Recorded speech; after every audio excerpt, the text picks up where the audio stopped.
नमस्कार मेरे प्यारे साथियों, स्वागत है एक बार फिर से आपके अपने चैनल हिंदी ओशन में। जैसा कि आपको ज्ञात है, हम लोग प्रश्न पत्र कर रहे थे, वो भी 2022 का। ठीक है, जो आपका फर्स्ट शिफ्ट में पूछा गया था वो प्रश्न पत्र कर रहे थे, जिसमें हम लोग 25 प्रश्न, एक प्रश्न संख्या 1 से 25 तक हम लोग कर चुके थे। अब हमारी बारी है प्रश्न संख्या 26 से शुरू करने की। तो चलिए बिना वक्त का ज़ाया किए शुरू करते हैं। अगर आपने पहला वाला वीडियो नहीं देखा है तो इसी चैनल के डिस्क्रिप्शन बॉक्स में, इसी वीडियो के डिस्क्रिप्शन बॉक्स में उस वीडियो का लिंक आपको मिल जाएगा, वहां से जाके आप देख सकते हैं और खुद का मूल्यांकन कर सकते हैं कि किस तरीके से प्रश्न पूछे जा रहे हैं और आगामी परीक्षा में किस तरीके के प्रश्न पूछे जाने की संभावना है। तो चलिए शुरू करते हैं। शीतला माँ के नाराज हो जाने के भय से लोग बच्चों को चेचक का टीका तक नहीं लगवाते थे। उपर्युक्त प्रसंग निम्नलिखित में से किस उपन्यास में वर्णित है? देवरानी जेठानी की कहानी, रहस्य कथा, परीक्षा गुरु या फिर श्यामा स्वप्न। तो इसका जो राइट आंसर हो जाएगा वो हो जाएगा आपका ऑप्शन नंबर 1, देवरानी जेठानी की कहानी। अब जो बच्चे नए आए हैं, जिन्होंने स्टार्ट की है तैयारी करना, उनको लग रहा होगा कहानी है ये, तो नहीं, कहानी लिखा हुआ है लेकिन ये आपकी उपन्यास की श्रेणी में आता है। लघु उपन्यास है लेकिन ये उपन्यास की श्रेणी में आता है और इसी उपन्यास में आपका ये कथन, ये प्रसंग उद्धृत होता है। तो इसका जो राइट आंसर हो जाएगा वो हो जाएगा ऑप्शन नंबर 1। आगे चलते हैं। प्रश्न नंबर आपका आता है 27।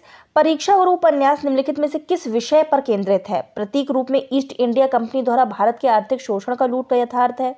प्रथम स्वाधीनता संग्राम में ब्रिटिश शासन द्वारा भारतीयों में फूट डालने का प्रयास है। सामंत वर्ग के पतोन्मुख चरित्र का वर्णन है। या फिर लास्ट ऑप्शन है, स्त्रियों की शिक्षा पर विशेष बल दिया गया है। तो बताइए इसका विषय का केंद्रीय विषय क्या है? तो इसका जो राइट आंसर हो जाएगा वो हो जाएगा ऑप्शन नंबर 1, प्रतीक रूप में ईस्ट इंडिया कंपनी द्वारा भारत के आर्थिक शोषण और लूट का यथार्थ इसमें वर्णित है। किसमें? परीक्षा गुरु में, जो जिसमें लाला मदन मोहन पात्र पूछे जाते हैं अक्सर एग्जाम में। ये भी प्रश्न बनता है कि लाला मदन मोहन किस उपन्यास से लिए गए हैं।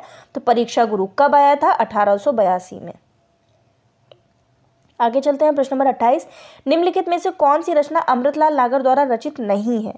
बिखरे तिनके, अग्निगर्भा, करवट या फिर अर्धनारीश्वर। तो राइट आंसर इसका हो जाएगा ऑप्शन नंबर 4, अर्धनारीश्वर अमृतलाल नागर द्वारा रचित नहीं है। बाकी तीनों ही आपके कृतियां अमृतलाल नागर की हैं। प्रश्न नंबर 29। तेरी बाकी अदा पर मैं खुद हूँ फिदा, तेरी चाहत को दिलबर बयां क्या करूँ, यही ख्वाहिश है कि ई तू मुझको देखा करे और दिलो जान में तुमको देखा करूँ। उपर्युक्त गीत निम्नलिखित में से किस कहानी से उद्धृत है? इसी वजह से कहती हूँ कि कहानी का एक एक शब्द, एक एक गीत आपको पढ़ना है ताकि आपको स्मृति पटल पर छप जाए कि ये किस कहानी से लिया गया है। रसप्रिया, पंचलाइट, लाल पान की बेगम या फिर तीसरी कसम। और आपको ही पता होगा कि दोनों कहानी आपकी नेट के सिलेबस में इंक्लूडेड है, तो आपको दोनों ही कहानी आपको पढ़नी है। तो इसका जो राइट आंसर हो जाएगा वो हो जाएगा ऑप्शन नंबर 4, तीसरी कसम। और ये दोनों ही किसके द्वारा लिखी गई हैं? फणीश्वर नाथ रेणु जी के द्वारा ये दोनों ही कहानियां लिखी गई हैं। आगे चलते हैं। प्रश्न नंबर आपका आता है 30। प्रथम विश्व युद्ध की पृष्ठभूमि पर रचित कहानी कौन सी है? अमृतसर आ गया, परिंदे, दुनिया का सबसे अनमोल रतन और उसने कहा था। तो राइट आंसर इसका हो जाएगा ऑप्शन नंबर 4, उसने कहा था प्रथम विश्व युद्ध की पृष्ठभूमि पर रचित कहानी है। प्रश्न नंबर 31। जगपति की बीमारी और बेरोजगारी से उपजी आर्थिक मजबूरियों से त्रस्त पत्नी चंदा की कहानी कौन सी है? अब आपको इतना हिंट दे दिया है, चंदा और जगपति ये किस कहानी से लिए गए हैं? राजा निर्बंसिया से, नीली झील, सफेद तितलियां या फिर सीने का दर्द। तो राइट आंसर इसका हो जाएगा ऑप्शन नंबर 1, राजा निर्बंसिया। प्रश्न नंबर 32। वंशीधर निम्नलिखित में से किस कहानी का प्रमुख पात्र है? उसने कहा था, दुलाई वाली, ग्रेगीन या फिर अपना अपना भाग्य। तो राइट आंसर इसका हो जाएगा ऑप्शन नंबर 2, दुलाई वाली, जिसमें नवल किशोर और वंशीधर दोनों ही मित्र होते हैं और दोनों ही बाद में एक तरीके से मजाक दोनों लोग करते हैं। वंशीधर के साथ जो इनके मित्र होते हैं नवल किशोर, वो मजाक करते हैं, दुलाई वाली वही बनते हैं। कहानी अगर आपने पढ़ी होगी तो आपको समझ में आ गया होगा। प्रश्न नंबर 33। जात ले जात, टके शेर जात, 1 टका दो, हम अभी अपनी जात बेचते हैं। टके के वास्ते अंधेर नगरी में जात बेचने वाले ब्राह्मण के इस संवाद का व्यंग्यार्थ क्या है? ठीक है, व्यंग्यार्थ पूछा गया कि इसके पीछे का क्या व्यंग्य उन्होंने किया है। यहाँ नगण्य साधारण विशिष्ट असाधारण सब एक ही भाव बिक रहे हैं। यहाँ नगण्य साधारण विशिष्ट हो जाता है। यहाँ सामंती मूल्य अक्षुण्ण रहते हैं। राजतंत्र में मूल्य व्यवस्था अपरिवर्तनीय होती है। तो इसका जो राइट आंसर हो जाएगा वो हो जाएगा आपका ऑप्शन नंबर 1, यहाँ नगण्य, साधारण, विशिष्ट, असाधारण सब एक ही भाव बिक रहे हैं। और ये बताइए कमेंट बॉक्स में कि ये वो जो जात ले जात टके सिर जाति भारतेंदु हरिश्चंद्र का कौन सा नाटक है। ये नाटक का नाम आप कमेंट बॉक्स में दीजिए। प्रश्न नंबर 34, पुरोहित के अनुसार रामगुप्त का ध्रुव स्वामिनी पर कोई अधिकार नहीं है क्योंकि वह मृतप्राय और पावव्रजित था, वह पर स्त्रीगामी था, वह जीवन में से उदासीन था, वह गौरव से नष्ट और आचरण से पतित था। तो इसका जो राइट आंसर हो जाएगा वो हो जाएगा ऑप्शन नंबर 4। वह गौरव से नष्ट और आचरण से पतित था, इसी वजह से पुरोहित के अनुसार रामगुप्त ध्रुव स्वामिनी पर कोई अधिकार नहीं रख सकता था। प्रश्न नंबर 35, इनमें से कौन सा निबंधकार द्विवेदी युग का नहीं है। माधव प्रसाद मिश्र, गोविंद नारायण मिश्र, कुबेरनाथ रॉय और अध्यापक पूर्ण सिंह। द्विवेदी युग का नहीं है, ये धातव्य रहे, नहीं है पूछा गया है द्विवेदी युग का। तो इसका जो राइट आंसर हो जाएगा वो हो जाएगा आपका option number C, Kubernath Roy. प्रश्न नंबर 36, निम्नलिखित में से कौन सा निबंध भारतेंदु हरिश्चंद्र ने लिखा है। रामायण का समय, बंधुत्व किसे कहते हैं, अब मैं नाचो बहुत गोपाल, रसात्मक बोध के विविध स्वरूप। तो इसका जो राइट आंसर हो जाएगा वो हो जाएगा रामायण का समय। किसके द्वारा लिखा गया है, भारतेंदु हरिश्चंद्र के द्वारा। प्रश्न नंबर 37, भूतही पारिवारिक पृष्ठभूमि किस आत्मकथा का प्रथम अध्याय है। राइट आंसर इसका हो जाएगा ऑप्शन नंबर 2, मुर्दहिया, जो कि डॉक्टर तुलसीराम के द्वारा लिखी गई है। हरिवंश राय बच्चन ने अपने पूर्वजों का चित्रण आत्मकथा के किस खंड में किया है। नीड़ का निर्माण, फिर, बसेरे से दूर, 10 द्वार से सोपान तक और क्या भूलूं क्या याद करूं। तो अपने पूर्वजों का चित्रण उन्होंने क्या भूलूं क्या याद करूं में किया है। प्रश्न नंबर 39, मुक्तिबोध की रचना क्या है। सीधे सीधे सिलेबस से प्रश्न बना है ये आपका। अजय की डायरी, एक साहित्यिक की डायरी, प्रवास की डायरी या फिर सैलानी की डायरी। तो मुक्तिबोध की रचना है एक साहित्यिक की डायरी, ऑप्शन नंबर 2 इसका राइट है। प्रश्न नंबर 40, आवारा मसीहा किस साहित्यकार के जीवन पर आधारित ग्रंथ है। शरत चंद्र, रविंद्रनाथ, बंकिम चंद्र, माइकल मधुसूदन दत्त।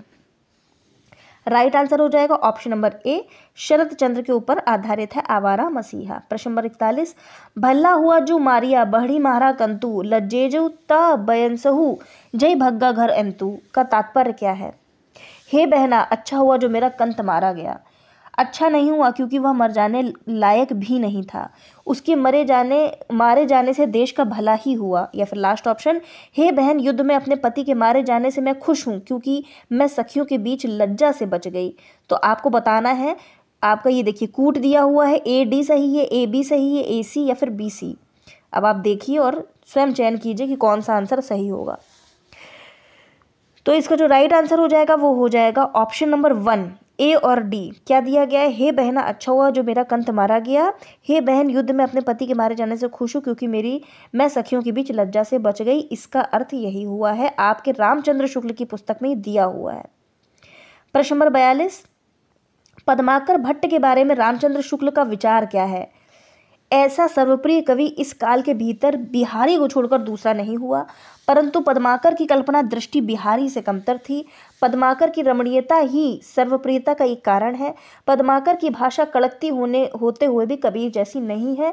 तो शुक्ल ने क्या कहा है, अगर आपने रामचंद्र शुक्ल का आधार ग्रंथ पढ़ा होगा, मैं डेली पढ़ा रही हूँ उसको, लेकिन बच्चे लोग उसको इग्नोर करते हैं क्योंकि उनको लगता है कि ये ग्रंथ है, इसको कौन पढ़ेगा। सब क्वेश्चन आंसर के पीछे ज़्यादा भागते हैं, लेकिन जब तक आप आधार ग्रंथ को नहीं पढ़ेंगे तब तक ऐसे प्रश्न आप सॉल्व नहीं कर पाएंगे, इतना समझे रहिए।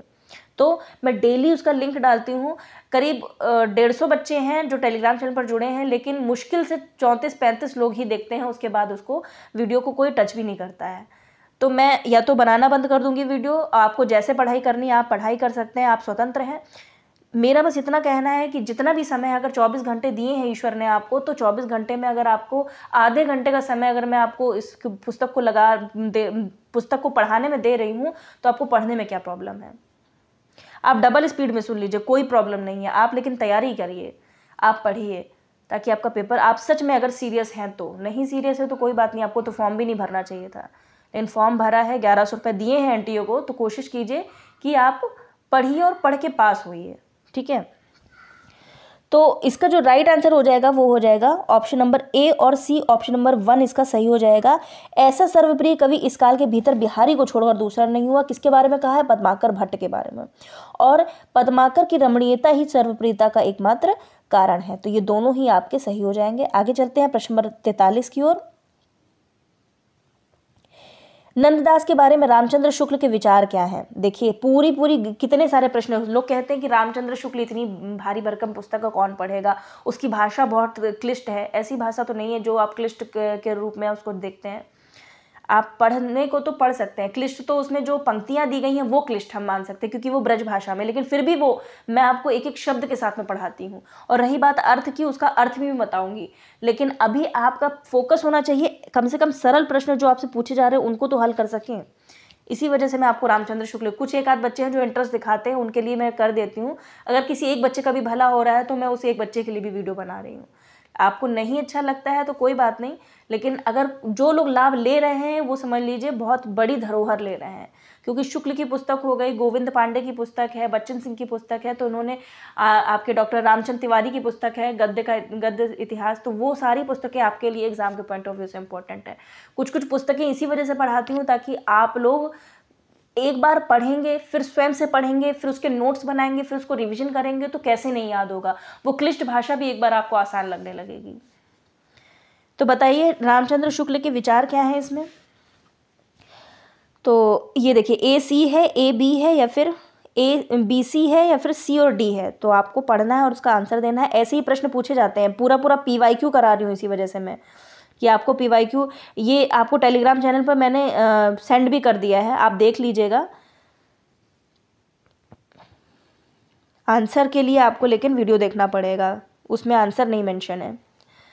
तो इसका जो राइट आंसर हो जाएगा वो हो जाएगा A और B। इनकी रचना में बड़ी सरस और मधुर है और कृष्ण की रासलीला का अनुप्रास आदि युक्त साहित्य भाषा में विस्तार के साथ वर्णन है। तो ये गलत क्यों हो गया, सोरठा कैसे गलत हो गया? रास पंचाध्यायी रोला छंद में लिखी गई। बस यही एक एक छोटे छोटे शब्द इन्होंने गलत कर देते हैं। अब आपको प्रश्न कैसे हल करना चाहिए था। अब आपको मान लो पता है ये सोरठा नहीं रोला छंद में लिखी गई है, तो C ऑप्शन को हटा दीजिए।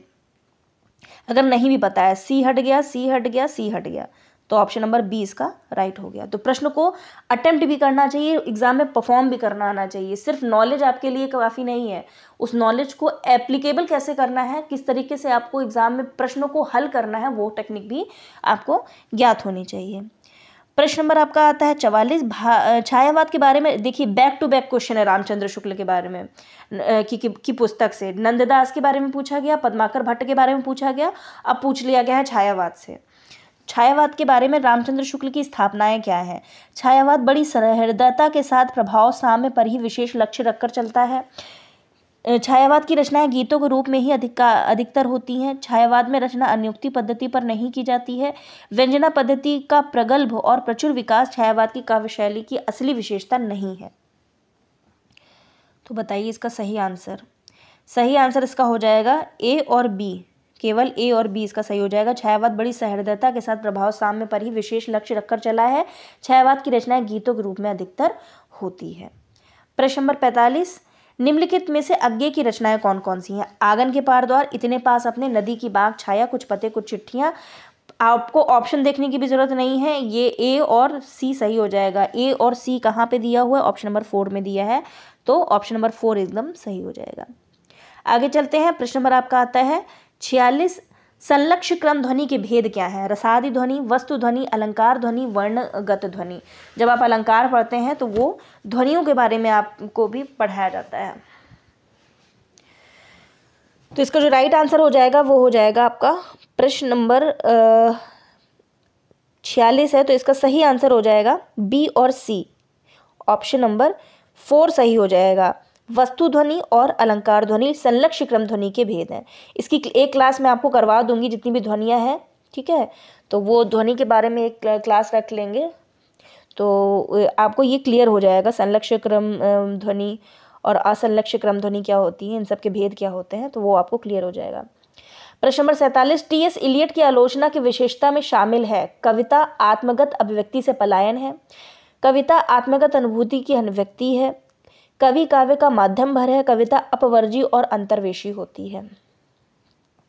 अगर वीडियो का क्वालिटी नहीं सही लग रहा है तो क्वालिटी थोड़ा बढ़ा लीजिए, अगर क्योंकि ये ऑफिशियल NTA की वेबसाइट से निकाला हुआ क्वेश्चन पेपर है तो थोड़ा जिस तरीके से वो प्रिंटिंग फॉर्म में है तो उसी के सामने आपको प्रस्तुत होगा। अगर थोड़ा सा धुंधला दिख रहा है तो आप क्वालिटी बढ़ा सकते हैं अपने वीडियो की। राइट आंसर इसका हो जाएगा ए और सी। कविता आत्मगत अभिव्यक्ति से पलायन है, ये तो आपने पढ़ा भी होगा, टी.एस. इलियट का कहना है। और कविता आत्मगत अनुभूति की अभिव्यक्ति, ऑप्शन नंबर 2, ये माफ़ कीजिएगा, ऑप्शन नंबर ए और सी सही हो जाएगा। कविता आत्मगत अभिव्यक्ति से पलायन है और कवि काव्य का माध्यम भर है। ठीक है, तो ए और सी एकदम सही है। प्रश्न नंबर 48, विद्यापति की पदावली में वर्णित मुख्य विषय क्या है? राजनीतिक द्वंद्व है, वयः संधि है, पुरुष परीक्षा, अनमेल विवाह। तो विद्यापति की पदावली में वर्णित प्रमुख विषय है वयः संधि और अनमेल विवाह। बी और डी सही हो जाएगा। ऑप्शन नंबर 3 इसका एकदम राइट है। आगे बढ़ते हैं। प्रश्न नंबर 49, रामचरितमानस के अंत में कही गई तुलसीदास की कौन कौन सी बातें सही हैं? अब देखिए बातें क्या लिखी गई हैं। मेरे सामने कोई दूसरा दीन नहीं है, इसलिए हे राम मेरी भवबाधा को दूर करो। राम कथा का गान वेदों पुराणों और कवियों ने किया है किंतु संतों ने नहीं, ये तो गलत हो जाएगा। जो व्यक्ति रामचरितमानस का अवगाहन करता है वह मध्याह्न के सूर्य की तरह तेज प्रखर तेज वाला होता है, तो ये भी गलत हो जाएगा। मध्याह्न का सूर्य तो एक नेगेटिव सेंस पैदा कर रहा है। जिस तरह कामी को स्त्री और लोभी को धन प्रिय होता है, उसी तरह हे राम तुम हमेशा मुझे प्रिय लगो। तो इसका राइट आंसर हो जाएगा ऑप्शन नंबर ए और डी। ए और डी कहाँ दिया गया? ऑप्शन नंबर 3 इसका राइट हो जाएगा। प्रश्न नंबर 50 की ओर बढ़ते हैं। मेरी भव बाधा हरो दोहे में प्रयुक्त छाई शब्द के सही अर्थ क्या है? मेरी भव बाधा हरो, परछाई, झलक, मुस्कान, दृष्टि। दोहे में प्रयुक्त झाई शब्द के सही अर्थ बताना है आपको। पूरा दोहा भी नहीं पूछा है, ये एनटीए की मिस्टेक है। पूरा दोहा होना चाहिए, तब उसको झाई शब्द को अंडरलाइन करके आपसे पूछना चाहिए। खाली मेरी भव बाधा हरो उन्होंने बोल दिया और पूछ लिया है झाई शब्द का अर्थ क्या है। कोई बात नहीं, आपको प्रश्न हल करना है। तो इसका जो राइट आंसर हो जाएगा वो हो जाएगा परछाई और झलक। ए और बी इसका सही हो जाएगा आंसर। प्रश्न नंबर क्वेश्चन नंबर का 50 का फर्स्ट ऑप्शन सही हो जाएगा।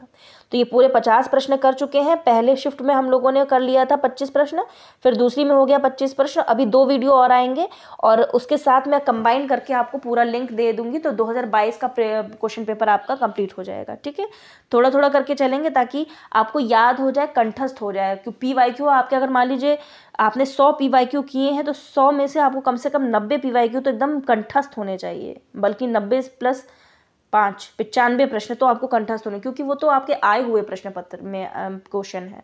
ठीक है, तो ऐसे ही मेहनत करते रहिए, मैं PYQ आपको कराती रहूँगी। वैसे भी मैंने आपको बोला है 2018 से लेकर के 2022 तक के जितने भी आपके प्रश्न पत्र हुए हैं, मेरे ख्याल से अगर 18 से लेकर अगर 5 × 2 10 प्रश्न पत्र आपको पूरे मैं करवा दूँगी। ठीक है, तब तक आप पढ़ाई अपनी करते रहिए और मिलते हैं अगले वीडियो के साथ में। तब तक सभी का हृदय की गहराई से प्रेमपूर्वक धन्यवाद।